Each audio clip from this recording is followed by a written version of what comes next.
पुणे जिल्हा परिषद आणि पंचायत समितीच्या निवडणूक प्रचारार्थ माजी उपमुख्यमंत्री अजित पवार यांची शिरूर तालुक्यातील तळेगाव ढमढेरे येथे जाहीर सभा संपन्न झाली आहे। या प्रचार सभेमध्ये अजित पवार यांनी पुण्याचे पालकमंत्री गिरीश बापट यांच्यासह भाजप सरकारवरती जोरदार टीका केली आहे। ते बापट साहेब काय बोलतात त्यांचं त्यांनाच माहिती। काल परवाच 2 दिवसापूर्वी पिंपरी चिंचवडला गेले।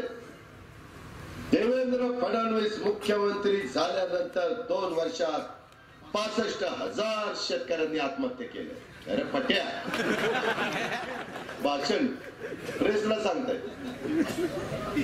काय आता बोलायचं। बापट साहेब तुम्हाला माहिती का शेती कुठं मुळा असतो, कुठं भुईमुग असतो, कुठं गाजर येतं, काय माहिती नाही काय ते। उगीच आता आपण एकत्र काम केलं, मला काही टीका टिप्पणी करायची नाही, उलट तो डाव घोटाळा केला तुम्ही, त्याच्या संदर्भात तुम्ही बोलत नाही। तुमचं तिथं कुणाशी जमना, त्यांच्यातल्या त्यांच्यात पार्टी अंतर्गत मध्ये नारळ फोडायला कुठं शपथ घ्यायला सिंहगडला गेले। आता सिंहगडला शपथ घ्यायची असते, उगी नाटकं करतात, नवटंकीत चालली। शपथ घ्यायची असेल तर एखाद्या आपल्या दगडूशेठ हलवाईचा गणपती आहे तिथं जावं, तिथं अख्खं देश येतोय दर्शन घ्यायला। तिथं शपथ घेतली असती तर म्हणलं असतं गणराय काहीतरी पावन बाबा, तिकडे गेली। कधी शिवाजी महाराजांच्या बद्दल यांना आस्था नाही, प्रेम नाही, कधी बहुजन समाजाच्या बद्दल यांनी कामं केली नाही, पण यांना कळले बहुजन समाजाला बरोबर घेतल्याशिवाय पद मिळत नाही आणि त्यांना पद मिळण्याच्या करता तुमचा वापर करून घेतात। पुण्याशी मातीशी एकरूप झालेलं आहे। हे बाकीचे लोक कुणी भाजपचा नेता, शिवसेनेचा नेता, मनसेचा नेता, काँग्रेसचा नेता काय तुम्हाला त्या ठिकाणी सांगायला येणार नाही। कोण आज जिल्ह्यामध्ये काँग्रेसचा नेता आहे सांगा ना, कोण नेता आहे? कोण इंदापूरला होतं ते आडवाच झालं, 20 वर्ष मंत्री होता पण दत्ता भरणे पाडला। दुसरा कोणी तर मी आज करतो यांना जालिंदर भाऊला विचारलं कोण नेता आहे, ती म्हणजे थांबा विचार करून सांगतो। भाजपचा कोण नेता आहे, कोण आहे? बाबूराव तो असे आकडे सांगतो, कशाचे आकडे सांगतो कुणाला माहिती। इतके किती कोटी आणले म्हणजे 1000 कोटी। काय बाबूराव ये बरी इथं स्टेजवर 1000 कोटी आकडा बाबूराव तुला मीच मदत केली सुरुवातीपासून, तू नको मला सांग, तुझी अंडी पिल्ल मला माहिती काय सांगायचं यांचं त्याच्यामध्ये। काय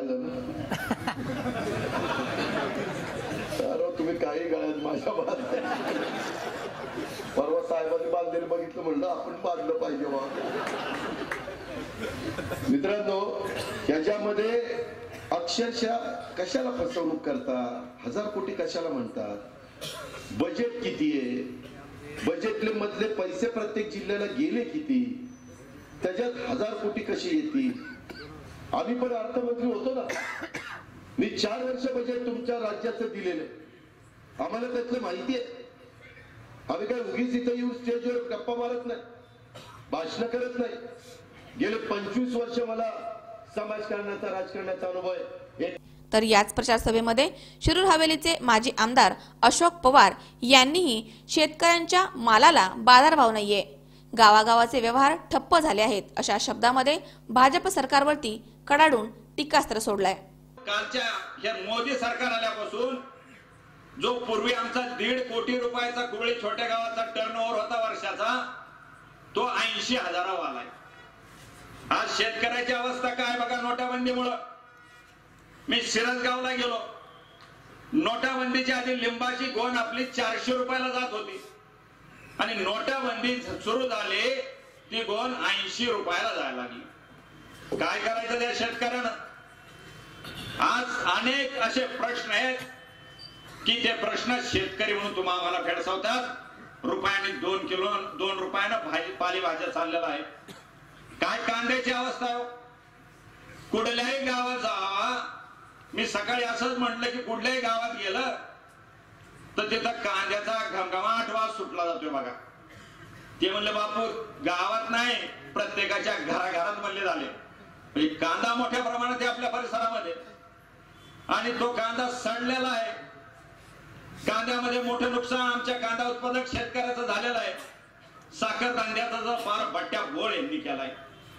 दादांनी मदत केली, पवार साहेबांनी मदत केली. आपल्या खोडगंगा सहकारी साखर कारखान्यानं सुमारे 90 कोटीचा वीज निर्मितीचा प्रकल्प उभा केला.